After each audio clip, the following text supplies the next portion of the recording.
Me enseñaron que los hombres como yo no nacimos para amar, pero Anne me enseñó que ni las cadenas más pesadas detienen a un corazón que decide volar. Mi nombre es Jean-Baptiste Belly, y esta es la historia de cómo amé, de cómo luché y de cómo la vida, a veces cruel, a veces justa, me permitió creer en lo imposible. Nací en la isla de Gorée, bajo un cielo ardiente y azul. Bienvenido a este espacio donde las historias reales se convierten en emoción y esperanza. Cuéntanos, ¿desde qué país nos acompañas?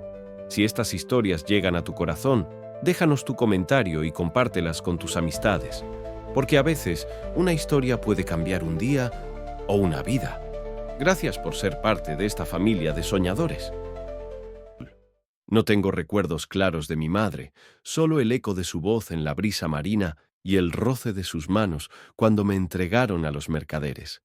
Fui vendido como un mueble, cargado como mercancía, llevado a la colonia de Saint-Domingue en el Caribe. Allí mi infancia fue un mar de látigos, sol y silencios. Pero incluso entonces algo ardía dentro de mí, la necesidad de ser más, de ser alguien. A escondidas aprendí a leer. A escondidas soñé. Y en uno de esos sueños apareció ella, Anne. Anne no era para mí, no según las leyes, no según las costumbres, no según el universo entero. Hija de una rica familia de plantadores franceses, creció entre sedas y porcelanas, paseando bajo las sombras de grandes ceibas, aprendiendo a tocar el clavicordio y a leer poesía de Rousseau. La conocí una tarde, cuando me enviaron, esclavo aún, a entregar unos documentos a la mansión de su padre. Ella estaba en el jardín, inclinada sobre un rosal blanco. El viento jugaba con su cabello rubio y su risa era como un manantial en medio del calor insoportable. ¿Eres nuevo?, preguntó, alzando la vista. Su mirada no era de superioridad. Era de simple curiosidad, como la de un niño que ve un pájaro raro por primera vez. Me incliné, como debía hacerlo. Sí, señorita. Ella sonrió. Y en esa sonrisa, mi mundo, endurecido por el dolor, crujió como una cáscara vieja. Desde ese día, nuestros encuentros se multiplicaron. Pequeñas coincidencias, breves palabras cruzadas cuando nadie miraba. Una flor dejada en el umbral de la cocina. Un libro olvidado cerca de donde yo trabajaba. ¿Te gusta leer?, me preguntó un día, sentándose en el suelo a mi lado, en el jardín trasero donde los amos rara vez iban. No sé si debería, susurré. No te pregunté si podías, te pregunté si te gusta. Levanté la vista. Por primera vez, vi en ella no una dueña, no una figura distante, sino un alma tan prisionera como la mía, pero en una jaula de oro. Me gusta, confesé. Ella rió suavemente y me tendió un libro de poemas. La libertad comienza cuando uno se atreve a soñar diferente, leí en voz baja. Anne me miró largo rato. Entonces ya eres más libre que muchos que se creen reyes. Nuestro amor creció en silencio, en secreto, como las raíces de un árbol que buscan agua bajo la tierra seca. Una mirada sostenida demasiado tiempo en el mercado, un año de manos al pasar. Amábamos sabiendo que éramos un crimen, una imposibilidad, un susurro que el viento podía delatar en cualquier momento. Pero no podíamos evitarlo. Anne me veía como un hombre, y yo la veía como la primera luz en una vida de oscuridad. En esos años, el mundo comenzaba a cambiar. Las noticias llegaban de Francia: revolución, libertad, igualdad, fraternidad. Los ecos llegaban hasta nuestras playas, encendiendo los corazones o llenándolos de temor. Yo, aún esclavo, soñaba. Soñaba que algún día podría caminar junto a Anne a plena luz, sin esconderme, sin agachar la cabeza. Soñaba con un mundo donde mi piel no dictara mi destino, pero sabía que antes de conquistar su mano, debía conquistar primero mi propia libertad. Y así comenzó mi verdadero viaje, no solo hacia Anne, sino hacia mí mismo. Algunos hombres nacen libres, otros nacen para liberarse a sí mismos y a todo un pueblo. La libertad no se me regaló en una bandeja de oro. La libertad la arranqué con los dientes, mientras mi corazón latía por ella y por Anne. Los días de esclavitud llegaron a su fin, no por bondad, sino por fuego y sangre. Las revueltas comenzaron a sacudir Saint-Domingue como un huracán. Los tambores de guerra sonaban en la espesura de los cañaverales. Los hombres y mujeres que, como yo, habían sido comprados y vendidos, se alzaban con la furia de siglos. Yo me uní a ellos, no por odio, no por venganza. Lo hice porque soñaba con caminar libre hacia ella. La guerra fue cruel. Vi amigos caer, vi aldeas quemarse, vi la traición disfrazada de esperanza. Pero también vi la fuerza indomable del hombre cuando tiene algo por qué vivir. Mi cuerpo llevó cicatrices de aquellas batallas, pero mi alma, lejos de romperse, se templó como el acero. Un día llegó la noticia. Francia había abolido la esclavitud. Los hombres como yo éramos, al fin, libres por decreto de la República. Me enviaron a Francia. A Francia. A mí, un hijo de África vendido como mercancía. Y allí, en París, me erigieron como diputado de la Convención Nacional. Me convertí en voz. Me convertí en símbolo. Me convertí en esperanza. Pero la distancia entre nosotros creció como una grieta imposible. Mientras yo hablaba en los salones dorados, mientras defendía la libertad en los escaños donde antes solo cabían blancos adinerados, Anne seguía en Saint-Domingue, atrapada en un mundo que se desmoronaba. Nos escribíamos cartas clandestinas, palabras selladas con miedo y pasión. Jean-Baptiste, ¿me seguirás amando cuando el mundo entero nos condene?, escribió ella una noche.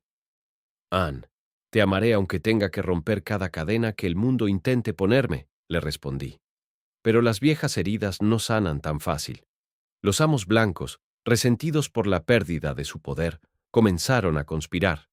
Los esclavistas soñaban con restaurar su imperio perdido. La vida de Anne, vinculada a su apellido, se volvió peligrosa. Su familia, arruinada y furiosa, la presionaba para casarse con un plantador francés retornado, un hombre brutal y arrogante. «Olvídalo», le ordenó su madre una tarde. «Él no es más que un esclavo que juega a ser caballero». Anne lloró esa noche y juró esperarme, pero yo sabía que si no actuaba pronto, la perdería. Tomé una decisión. Debía volver. Debía enfrentar el caos, la traición, la guerra, por ella. Ninguna victoria en los parlamentos vale tanto como una promesa de amor que aún late bajo el mismo cielo que te vio nacer, me repetía mientras preparaba mi regreso a la isla.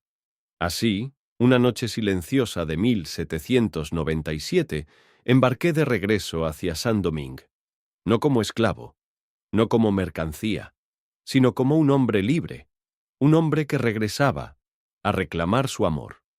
El mundo quiso dividirnos, pero el amor, cuando es verdadero, siempre encuentra el camino de regreso. Volver a Saint-Domingue fue como adentrarse en un campo de cenizas. La guerra, el odio, la venganza.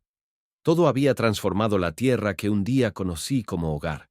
Pero mi corazón no latía por la patria ni por la política en ese momento.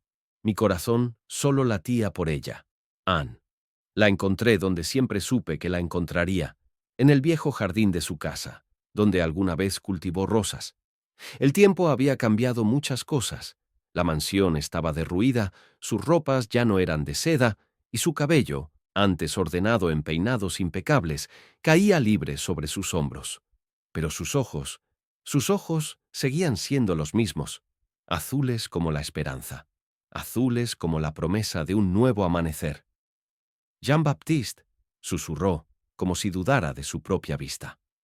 Me acerqué, temiendo que fuera un espejismo, que el destino, cruel como tantas veces, me la arrebatara de nuevo.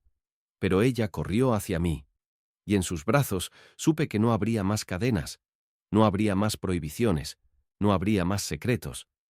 He esperado cada día, cada hora, cada latido por ti, me dijo, hundiendo su rostro en mi pecho. La abracé como quien abraza la vida misma. La abracé como un hombre que ha visto la muerte y ha decidido, a pesar de todo, seguir creyendo en los milagros. Sabíamos que no podíamos quedarnos. La isla, aunque libre, aún era peligrosa para un amor como el nuestro. Así que huimos. De noche, bajo la luna, abordamos un pequeño barco pesquero que nos llevó a Francia, a la tierra donde la revolución había sembrado la idea, todavía frágil, todavía combatida, de que todos los hombres y mujeres nacían libres. Allí, lejos de prejuicios y de amenazas, comenzamos de nuevo. Anne, que había renunciado a su apellido y fortuna, se convirtió en mi compañera en la vida y en los ideales. Yo, que había sido esclavo y luego diputado, me convertí en algo aún más raro en este mundo, un hombre verdaderamente feliz. No fue fácil. Tuvimos que construir desde cero. Tuvimos que aprender a confiar en que el amor, cuando es real, resiste incluso los embates más duros. Pero cada amanecer a su lado era una victoria, cada sonrisa, una pequeña revolución. Años después, al ver a nuestros hijos jugar en los campos verdes de las afueras de París, supe que mi lucha no había sido en vano. Mi vida, marcada por el dolor, la pérdida y la guerra, encontró su redención en los brazos de la mujer que se atrevió a amarme cuando el mundo se lo prohibía, y comprendí, al fin, una verdad eterna. La verdadera libertad no es solo romper las cadenas externas, sino encontrar a alguien que vea tu alma y elija caminar contigo hacia el horizonte. ¿Te apasionan las historias de amor prohibido, trágico o eterno de la vida real?